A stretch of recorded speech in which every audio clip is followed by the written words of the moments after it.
art studio, you know what I mean? And thank you for coming out and shooting me. But yeah, I'm a collage artist, a real artist who is concerned and doing my best to bring real creativity to what I do as a collage artist, a mixed media artist, and a person who likes to make furniture, you know. And what does Joliet mean to me? Joliet means a decent amount. I actually do love Joliet. One of the reasons that I love Joliet is because I do like people who are going to survive regardless, right? I love niggas.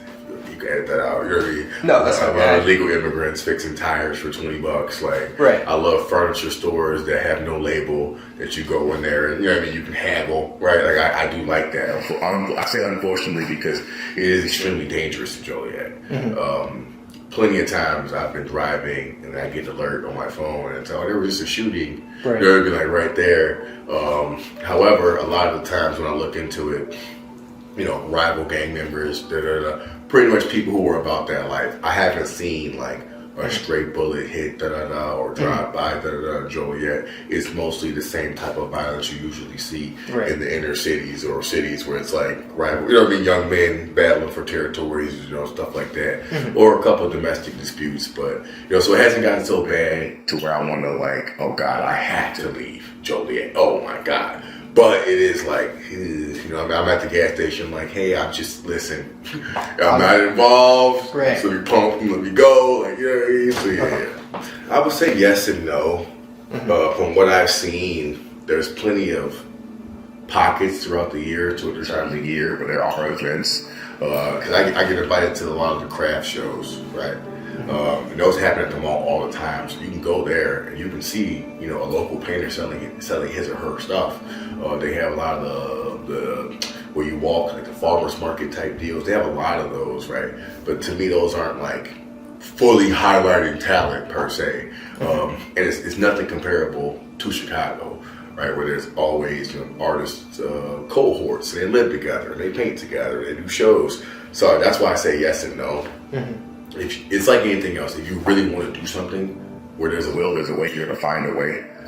So Joliet, at least from my perspective, when it comes to a local artist, they're finding their way. It could be way more popular, but once again, we have the unfortunate close proximity to Chicago, where we have the diluted view of what's the possibilities. Like, that's one of the greatest cities of all time. Right? That's not the average city. So if you put Joliet in comparison to the average city's artist scene, it's doing fine. You know what I mean? But yeah, there is no like, you know, we say like this person's from Chicago. Like, we don't have the artist that's like from Joliet. You know, so like, you know, but the art scene is fine because you're always gonna have to be traveling with art. You always have to be doing more, going where the people are at. So Joliet is doing as much as it can for a local artist, but it can always do better. You know what I mean? And that's hopefully something I can help foster. But it's not doing a horrible job. Many things give it to me. So a lot of conversations with people give it to me. Like a lot of my art is explanatory without language. That's like one of my favorite things to do, is to bring something to your awareness without having to overly speak to you, right? So like I don't kind of be contradictory, but I say through conversations. So I made one of my favorite art pieces based on a conversation about Eminem. And he was saying, oh, Eminem is corny, Eminem is cheesy. And I remember when they were picketing in the streets for Eminem, right? So I made an art piece to kind of explain that, right? I made one of my most famous art pieces, speaking about that jump, to stay on topic, that creative jump. One of my most famous art pieces is an art piece that depicts the war on drugs. To a person below the age of 30, the war on drugs seems like they wouldn't do that. Like, no, they were giving people 100 years for crack cocaine and 1 year for powder cocaine, and they were locking people up for a joint, and you would get your student loans taken, you would get your spot on the basketball team in high school taken away from you. You're a social pariah for the same marijuana they're selling at the gas station. Right. I have an art piece that clearly depicts that. You look at it, you see the horrific nature of it. I don't need to overly explain. So my artistic jump comes from that want inside of me to facilitate understanding at the highest level, right? Because when you look at artwork, art works sometimes if it's good, right? Or if the person is open to it, it can work quicker than words, right? If I show you a red octagon, you're not sitting there, STOP, no, you don't, stop. Right? So some art can be art at the highest level, or art that's really good can be so jarring that you get it instantly without language needed. Of course, to decipher through all of it, you need to eventually think in language. But overall, the spark that comes to me when it comes to creating or making any artwork is me being, you know what I mean, a teacher and wanting to explain things, right?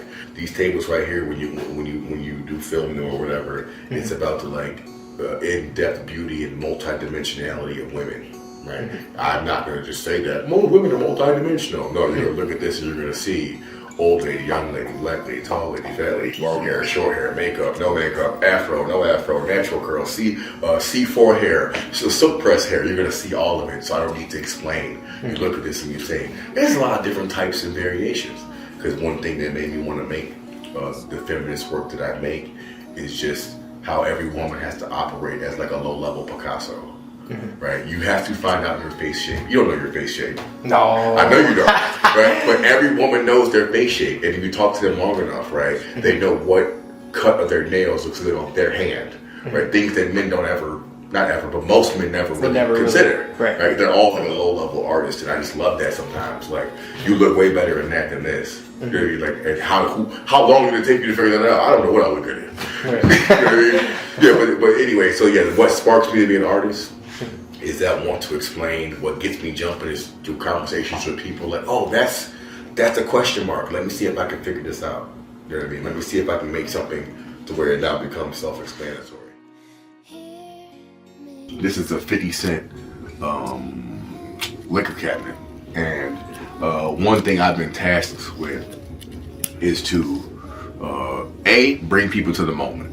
One thing qyjon the Icon is going to do, I'm going to bring it to the moment. So I love the human body. I live for it. Like, I live for arms, legs, torsos, right? Anything of that nature to bring you to the moment, right? So I was asked by somebody who saw one of my pieces to make a 50 cent liquor cabinet. And I think that we skip over a lot of artists' contributions to humanity, and especially black artists. Like, the fact that 50 Cent can be a Halloween costume, right? If you just wear the bulletproof vest, white tee, a do-rag, and that's 50 Cent. Fitted, you're 50, right? The fact that because 20 years later, the fad is over. In the club it's old, right? But the fact that he did something and created a look that has entered the cultural consciousness, I felt compelled once I was asked, yes, I will make you a 50 cent liquor cabinet. Absolutely, I will do that. I will find the pictures. I will take the time. I will look at his career. I will look at the documentaries. I will listen to the music, and I will make what needs to be made from 50 Cent. And let me tell you one important thing about 50 that really grinds my gears, and it just back to conversations and an artistic spark. When Donald Trump, when they attempted to assassinate him the first time, in the ear and the hand up, you know the moment, right? What song did they play? 50 Cent. Come on, Many Men. Yeah. Right? And you can skip over that, right? What's happening in culture right now is there's the formalized system that we are watching die, and then there's like the memification youthful system, right? One of them is more important than the other, right? The power is slipping, and it's, you know what I mean? It's always changing. But right now, there's two different realities. There's the formalized singing in whatever older generation still reading a newspaper reality, and then there's we're going to turn this into as many different variations of a viral moment, whichever fits the algorithm that you have, right? The 50 Cent is the one that culturally, the 50 Cent moment with Donald Trump, many men coming out to that and playing that over and over with his interviews and stuff like that. That is the one that has its thumb on culture, right? And that was important. The older generation, they didn't see the same thing. However, my point is, and why I'm so happy to make a 50 Cent art piece, is because for the first time in my life, I'm 34, I got to witness rap being put in the cultural lexicon at the highest level. You understand? At this moment in time, you could not pick any other song other than 50 Cent, Many Men, a 20-year-old rap song. Pause. This is not something to just scoff at. This is 50 Cent and black people's contribution being recognized as an American thing. The American president is being put in memes walking out to 50 Cent over and over and over. It wasn't just me saying it. It wasn't just you posting it. This is a unanimous thing saying that this black artist, who, mind you, is not a fad, right? He's complete in the Super Bowl. I was so happy when he was in the Super Bowl. I was like, finally, you know what I mean? We're acknowledging the, not even the importance, the cultural impact worldwide of a 50 Cent, right? So I'll get off my soapbox with that, but I was so, like, taken back by that. I was like, they didn't pick the Beach Boys when Trump got shot. Right. They didn't pick Kiss when he got shot. They didn't play Rat. They didn't play Nirvana. They didn't play the Foo Fighters. You went to who? You came to black culture. You came, which is American culture to a certain extent, right? It is. You had to come because it only made sense, right, for something that serious to be captured. So I'm happy to be working on this 50 Cent art piece. I'm not a sculptor, and some people have already made comments, which, for my creatives out there, there's one thing you got to do, right? To really be a creative, to really be an artist, there's one thing you got to do, right? And it's not something like, oh, don't care what anyone thinks. You must accept what they think and relinquish any attachment you have to their opinion, right? So someone looked at this and they're like, that doesn't look at anything like 50 Cent. I told them, that's fine from your perspective, and I'm okay with you thinking that. But the spirit didn't speak to you, the spirit spoke to me. So who am I going to listen to? You were the spirit. Right? Who do have a better, more in-depth relationship? You, a person on the internet, or the spirit that speaks within me, right? We'll work out our mistakes together. That's a relationship I have with the spirit. You and me don't really got to talk again. Right. You see? And anyone looking at your work and they try to reduce it to good or bad, 9 times out of 10, they've missed the plot. I'm not going to act like I haven't seen a bad movie. I'm not going to act like I haven't seen a bad painting, right? But once again, that's my opinion. But most of the time, if you go into something, a creative endeavor, and you're even thinking in good or bad, your thoughts are bifurcated into 2 different levels, and you've missed the plot completely. And I would also suggest that if you're a real creative, you relinquish good or bad, and you try to transition that into, like, finished or not finished, fulfilled or not fulfilled, done or not done, worth it or not worth it. There are things of that nature that pose higher level questions than good or bad. Because I got art pieces that I think are bad that won awards. You know what I mean? Or that I thought were bad or that aren't my best. You know what I mean? There's a famous linguist. His name's Noam. I'm going to mispronounce his name. Noam Chomsky. He's super famous. It's not like he's one Google click away. But he said a lot of groundbreaking things. I mean, he's a genius, you know. And one thing he said that I share with anyone who talks to me, I tell everybody, every speech, I start every speech this way. Art is the highest form of thought, right? And the reason art is the highest form of thought, this is a Noam Chomsky piece, is because metaphor is the highest level of thought. And art is the physical manifestation of metaphor. You understand, right? Okay. Humans cannot think past metaphor. If you don't believe me or you want to disagree with me, my argument is this. Have you ever seen someone speaking at a high level who did not partake in metaphor after metaphor after metaphor? The Steve Jobs, the Jay-Z's, the Noam Chomsky's, you know what I mean, the Malcolm Luther King's, right, the Malcolm X's, right? They all had these deep pastors, preachers. Parables are just metaphors with religious undertones, right? So the metaphor is the highest thing given to us. This is what separates us from apes who can make noises or parrots who can say words, right? They're not speaking metaphorically, right? Metaphors are meant to penetrate your thoughts at a certain level to motivate your behavior, right? That's the same thing a great art piece is supposed to do. Motivate you to change your behavior by penetrating you through the senses, right? Right. So art is the highest form of thought. It is. There's no higher level, right? If you ask any rich, or not ask any, if you notice a lot of these people who are affluent, what are their kids usually doing? They're doing something creative. A lot of them are artists because their parents have enough money to say, operate at your highest level. Oh, I want to be a painter. Okay, right. So I say all that to say, my addiction, my vice as a creative, my favorite thing to do is to sit and think at my highest level, right? Like when you see one of my art pieces throughout my career as an artist, you're witnessing me operating at my highest level for that time. There's artwork now from all the things I've learned about what glue to use, what polyurethane to use, how long that takes to dry, how that's going to look structurally, what bolts, what nuts, what vice grips to use, what saw to use, what wax burns slow enough to be on an art piece, and how does that sound verbiate off of that type of wood. All these things that I've learned, you're watching me operate at my highest level. As a matter of fact, like just a week ago, I didn't know how to cut a brick. Do you know how to cut a brick? No. Without any tools? No, sir. Like, I didn't know. You got to put the brick on something that absorbs the hit. So like a bag of sand or like a really dense pillow. You got to crack it at a certain angle with the chisel, right? One way, the other way, flip it, the other way, and then it just cracks in half, right? This is me thinking at my highest level at 3 in the morning. How do I crack a brick to make this art piece, right? Like, but this is where art takes me, or it takes me, and then I hope it takes you. So for my creatives out there, don't be afraid of the thoughts that come to you that you don't have the answers to, because you are partaking, once you're really in the creative process, at thinking at your highest level. Can I use mine? Grab it. You want me to grab it? Yeah. This right here? Having a child, this is how it affected me, right? Like, these are my daughter's paintings, and like, her dad is a weird artist guy who I'm not just like, oh yeah, that's cute. Like, I'm genuinely like, okay, what color's next? Okay, what else are you gonna do? And she makes me, I'm trying to keep my composure, but I get to tear up when I think about her creating, because I'm not grading her. I have no expectations of her but to create. And there's a freedom in that. Right. You know, because it's my child. There's a freedom in me just being next to her. And she sees me doing it and she wants to do it. So she's like, oh, Daddy, I want to make artwork like you. And me being able to expose her to that freedom at that age, I want to set her up to never fully succumb or give up that part of herself from the jump. This is what I want her to think like. Like, there's a different way to do that.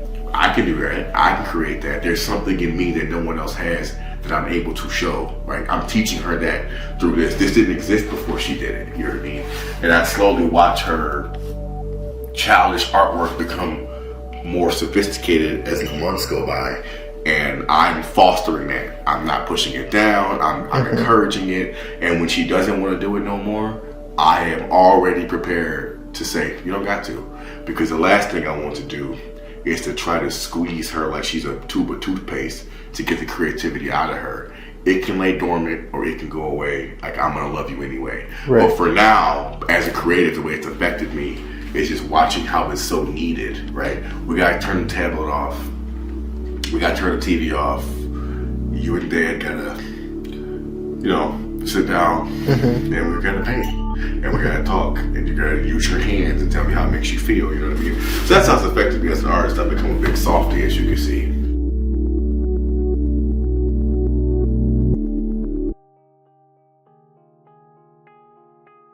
With the art piece, I kind of want to time travel. That's one of my favorite things to do with collage, is not just to bring you to the moment, but bring you to the moment and then show you where that moment led to, right? So if you look here, it's like rookie year Jordan. Right? Now, I'm not going to go through every image because I'll be here all day. There's 1,000 images. But there's this one aspect right here, right?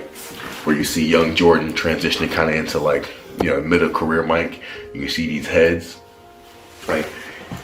It says repressed, right? So much of the natural self of who you are, you have to push down to be great, right? That's an element of Michael Jordan we kind of skip past, right?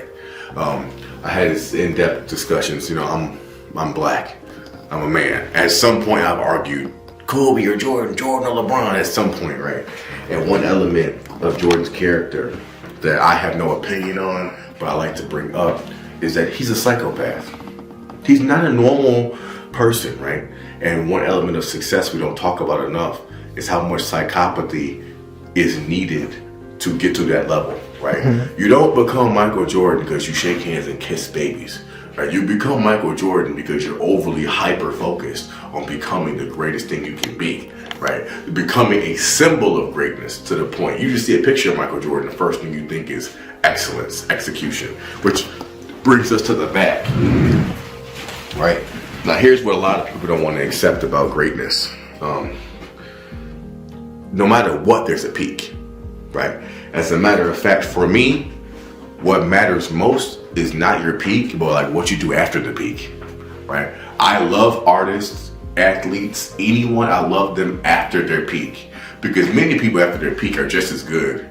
You just got used to them. right? They're still just as good. They still make just as good of stuff. Like, my favorite Lil Wayne music is actually post Carter 3. I love Sorry for the Wait and Sorry for the Wait 2. Those are my favorite. And that's way beyond prime Wayne, but he still was Wayne, right? Right. So this is the peak. Even Jordan had a peak. And I want to capture that essence of the big city Chicago feel. Michael Jordan when the shoe was the best shoe on the planet, no questions. So I want to catch it as at the back because even Jordan had a rise and a fall, which is like, oh, Jordan, yeah, we all do, because Father Time is undefeated, right? He's undefeated, and you go from the peak to over here, tail end of the career, right? Because although I do love Michael Jordan, he retired, he didn't play this lengthy, long career that some other players have. Of course, they pale in comparison. I'm not going to say like his 20 years is comparable to Jordan's, but there was breaks in there. The Wizard years weren't as good as they could have been because, like I said, Father Time always wins. But I did want to highlight bringing people to the moment. There's two elements to this I want to show. One, there's this picture of Dennis Rodman. And people are, why would you put that picture there? Well, that's what was happening, right? The first man I ever seen in my life cross-dress or have anything questionable was Dennis Rodman, right? And I remember when he spoke about why he did that and, his attention-seeking behavior and why he did what he did and why he was so outlandish. I'll let you look it up for yourself. I won't ruin it. But I had to show what Dennis Rodman really brought to the Bulls. The craziness, the freedom, the this, the that, right? He brought something that you need to be great because you need a team, right? Basketball is not an individual sport. Rodman didn't care about scoring points. He was crazy, but he could rebound better than almost anybody, right? So that was why I got an authentic picture of him. And then this is the part. Well, I guess I got two parts, and then I'm done. This part is that legendary shot where Michael Jordan overly solidified who he was, right? Overly did the solidification of Michael Jordan in the psyche of American sports fans when he shot that shot in 1998. I captured it inside of the basketball hoop, and for my collage artists out there, peak. If you don't do collage, you're like, what's the big deal? If you're a collage artist and you see this in person, you're gonna be like, guys, it's like a quadruple collage on top of one. But if you're just a regular person, you're like, it's a picture. You know what I mean? But I cut the net out, it's there, the crowd is there, like, there's a hoop, you know what I mean? Like, this is next level collaging. This is not just the first day of the week on the job. Like, this is next level, right? I didn't even realize that, so you pointed it out. Yeah, that's crazy. It beats like that. And then the last element is this up here, right? Because like I said, rise and fall. We will peak, we will stop. There's him at his retirement speech. And then in black and white is the old memories of who he was. And then the color, the last time we kind of saw him play, you know what I mean? But I want to tell the whole narrative. And then obviously, in the front, one of the most iconic pictures in sports history, you know what I mean? Is this right here, you know what I mean? So I really, proud of this. It's my latest art piece that's complete. I'm working on that, but this is my latest complete art piece. And I got a couple people wanting to buy it already, so that's a good thing. That's good on you. Yeah.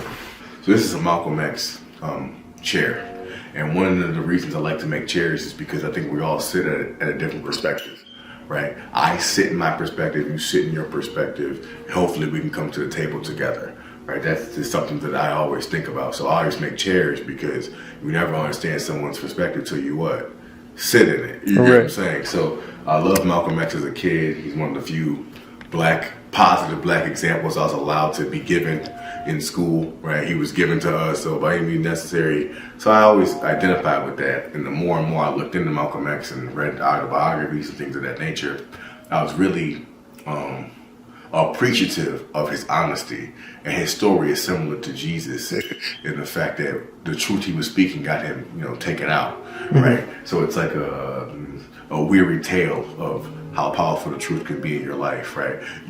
Like him finding out that racism was like a uniquely American thing, right? And then him trying to push that message, and then that's when you get taken out. Right, when you're pushing the ultimate level, highest level of thought, right? When you're pushing the highest level of thought, you see what happens, right? So sometimes you got to sit in that perspective, and that's what this chair is about, right? That's why I got many different powerful black images. That's also important to me. A lot of images given to me were like NWA, G Unit, you know, things of that nature, Boys in the Hood. And a lot of images given to me of what a black person was always negative.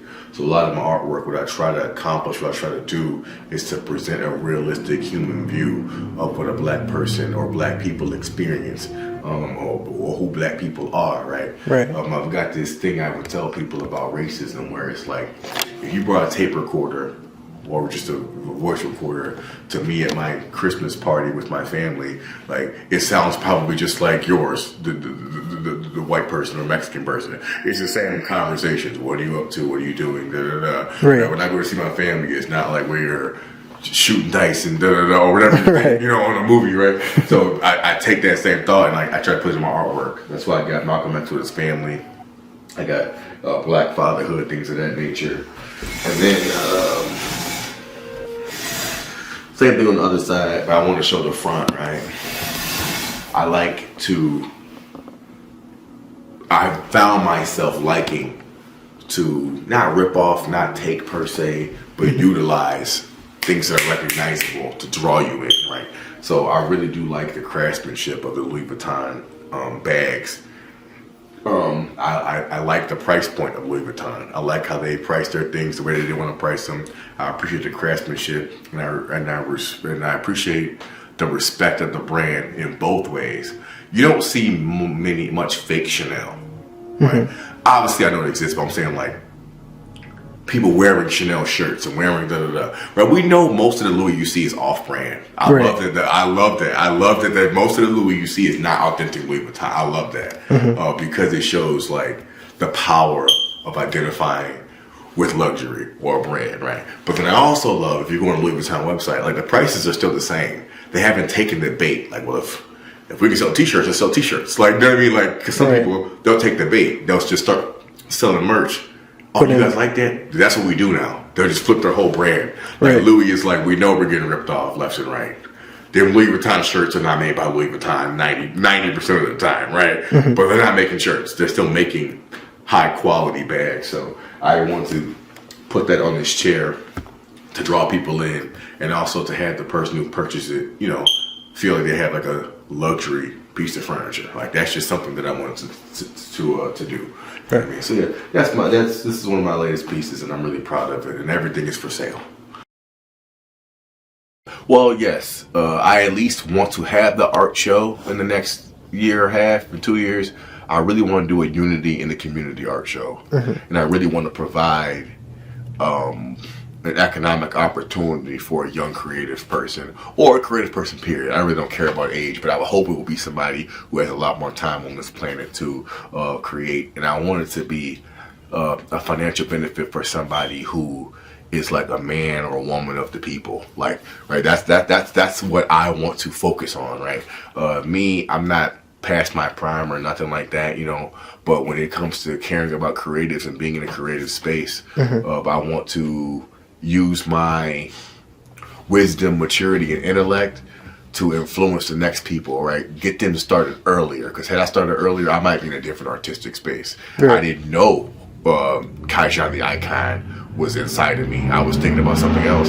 So in the next year, to stay on task with the question, I really want to bring about an art piece that brings unity in the community of creatives and gives, like I said, that economic opportunity, that jumpstart to somebody where they don't got to worry about rent so much. They can sit and get to that highest level of thinking to create. Right. That's my goal. And as far as me, when it comes to creativity, I'm living it. Like, this is who I am as a person, top to bottom. There's no getting out of it. Like, all of my loose thoughts and loose moments, they go to like color palettes, saying, oh my God, and like to the table. If anything, I have to condense, like, all right, bro, you don't need another couch. Like, let's sell one and then make another one, right? So that's also why I'm more focused on hopefully creating an opportunity for others, because I know I'm never going to stop doing this. Like, like I promised myself, and I tell any woman who dates me, I say, like, I'll always have a space that's like normal, and I'll stop when the house is full and you like can't move. Okay, then I'll stop or give stuff away, but I'm nowhere near that. So I'm going to keep creating until it gets to, you know what I mean? So I don't really need to be like focused on I need to sell. My focus is now, how can I provide an opportunity I wish I had at 24? Right. You see? Yeah. Like, and then through that, whatever happens to me. But I want to create, through meeting people like you and this person, that person, where we get together for the community of artists and make sure that one of them, at least for this next 3 months, you don't got to worry about paint at all. Right. Buy all the paint you need. Like, you know what I mean? Does that make sense what I'm saying? Yeah, it makes sense. So that's my goal, is to hopefully be in a space or create a space or an opportunity for a young, I keep saying young, an artist, but preferably a young artist to think at their highest level and feel comfortable doing so, because they don't got to worry about money.